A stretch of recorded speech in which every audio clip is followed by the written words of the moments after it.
গাজা উপত্যকায় ইসরায়েলি আগ্রাসন যেন থামার নয়। খাদ্য, পানি, ঔষধ ও জ্বালানির মারাত্মক সংকটে 23 লাখ মানুষ। জাতিসংঘ জানায় চ্যারিটি কিচেনগুলো বন্ধ হয়ে যাওয়ায় প্রতিদিনই বেড়ে চলেছে দুর্ভিক্ষের শিকার মানুষের সংখ্যা। এদিকে স্থানীয় সময় রোববার গাজায় ইসরায়েলের বিমান হামলা, ড্রোন হামলা ও গোলাবর্ষণে প্রাণ গেছে বহু ফিলিস্তিনির।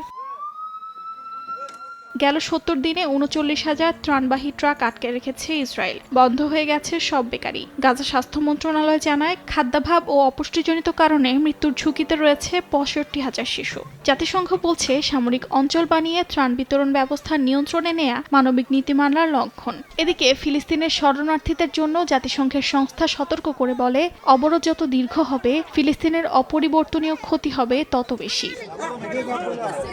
এর মধ্যেই রোববার কাতারের দোহায় যুক্তরাষ্ট্রের প্রতিনিধিদের সঙ্গে বৈঠকে গাজায় আটকে থাকা শেষ জীবিত মার্কিন জিম্মিকে মুক্তি দেওয়ার পরিকল্পনার কথা জানিয়েছে হামাস। উপত্যকায় যুদ্ধবিরতি চুক্তির প্রচেষ্টার অংশ হিসেবে এমন সিদ্ধান্ত বলে জানায় সংগঠনটি, যদিও তাকে মুক্তির বিষয়ে নির্দিষ্ট কোনো সময়সীমা জানানো হয়নি। স্টে সেফের ডাবল লেয়ার প্রোটেকশনই পিরিয়ডের হেভি ফ্লোর দিনগুলোতে আমাকে রাখে নিরাপদে। Stay safe.